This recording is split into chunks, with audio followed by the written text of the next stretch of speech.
Good morning friends, welcome back to your favorite channel Code One Digest. Today in this video we will discuss what is template design pattern, where to use template design pattern in our project. I'll also show a Java code implementation of template design pattern. At the end we will discuss the benefits of template design pattern. Friends, in the previous video we discussed about observer design pattern. Can you explain what is observer design pattern and where can we use it? Please reply your answer in the comment section of this video. If you have not seen the previous video, so please go and watch that video. It's very informative. The link is provided on your screen and also given in the description section of this video. Just to recall, what is observer design pattern? Observer design pattern lets you define a subscription mechanism to notify multiple objects about any event that happens to the objects they are observing. For more information, please go and watch the previous video. Friends, before we proceed in this video, I want you to subscribe my channel to grow Code One Digest family. Friends, I'm creating a lot of quality contents for you, but I'm not getting subscribers. I want you to like, share and subscribe my channel so that I can grow Code One Digest family. Thank you. All right, let's get started. Okay, so let's start with the template design pattern. What is template design pattern? Template method design pattern is a behavioral design pattern. Template method design pattern defines the skeleton of an algorithm in a superclass, but let the subclasses override the specific steps of that algorithm without changing its structure. Template method design pattern let subclasses redefine certain steps of an algorithm without changing the algorithm structure. Base class declares a algorithm placeholder and derived classes implement the placeholders. Template method defines the step to execute an algorithm. It can provide default implementation that might be common for all or some of the subclasses. An abstract class exposes defined way to execute its method. Its subclasses can override the method implementation as per the need, but the invocation is to be in the same way as defined by an abstract class. Now let's understand template method design pattern with a real world example. Imagine you are creating a data mining application that analyzes the corporate document. User feed the application with the document in various formats like PDF, document, and CSV formats. And it try to extract meaningful data from this document in a uniform format. The first version of your application could work only with the document files. Then in the following version, it was able to support CSV files. Then a month later, you started supporting the PDF files. Then you notice that all three classes have a lot of similar code. The code of data processing and analysis is almost identical. So it will be great to get rid of code duplication and leave the algorithm structure intact. So the solution to this problem is template design pattern.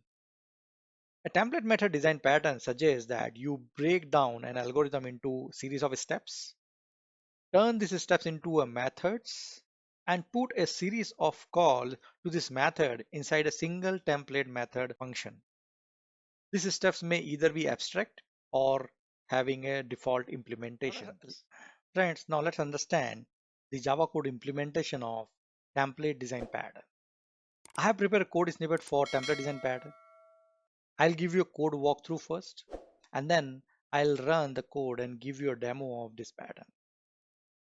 Friends, I have shared this project in a GitHub repository. You can download the code from GitHub repository and play with it. You can see the repository link on your screen and also given in the description section of this video. Now let's understand the example, the problem statement that I'm going to implement as a part of template method design pattern. Now let's take an example of creating different games, but we want to follow a same structure, that how the game starts, then how the game proceeds, and then how the game ends, right? So we define a super abstract class with the structure of flow, how the game will initialize and start and then process and then finally ends the game. Then we'll have a concrete implementation of that game class into a specific game like cricket or a football.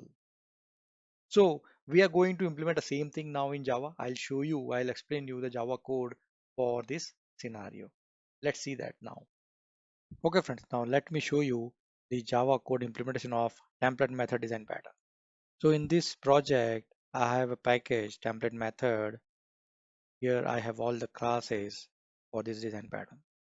I have defined an abstract class game where I have defined three abstract method, that is initialize, then start play and end play. And then I have one template method play where I have structured the flow. I'm calling initialize method, start play method and end play method. And this flow is a final so that it should not change for any implementation, for any extending classes, for any subclasses.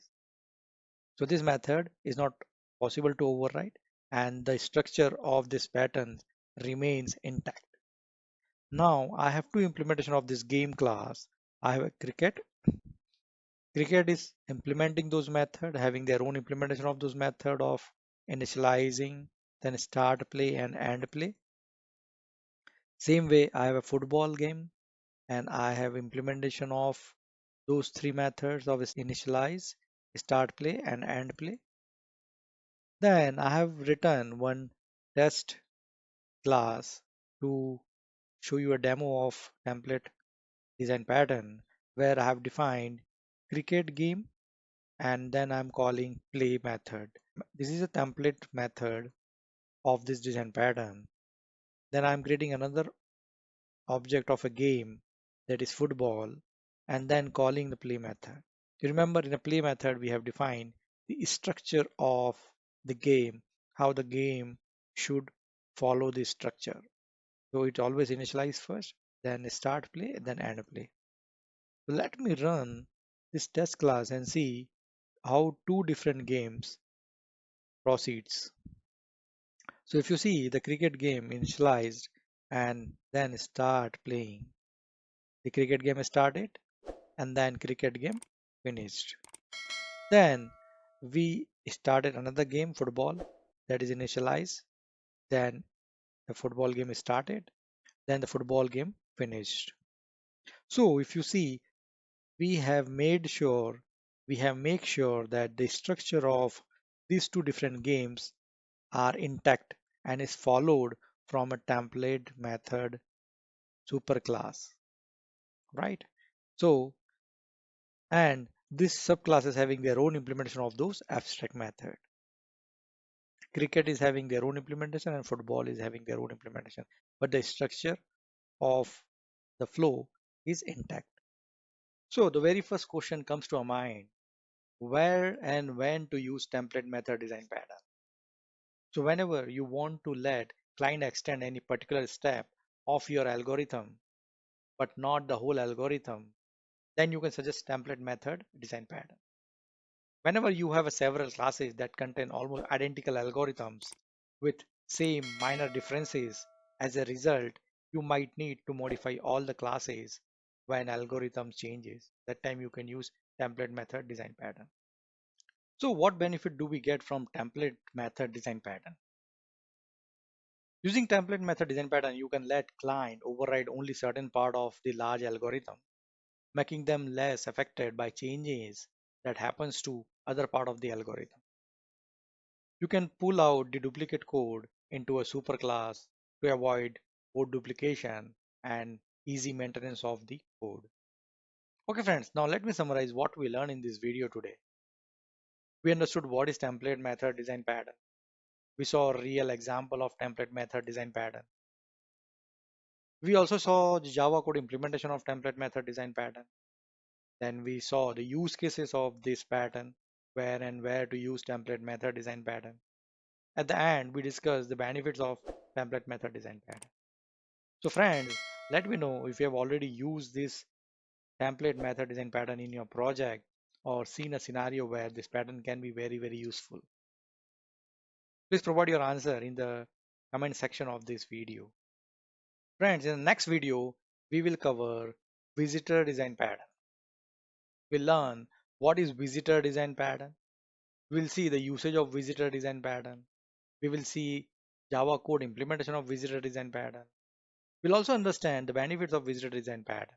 So stay tuned for the next video and please subscribe to this channel to grow Code One Digest family.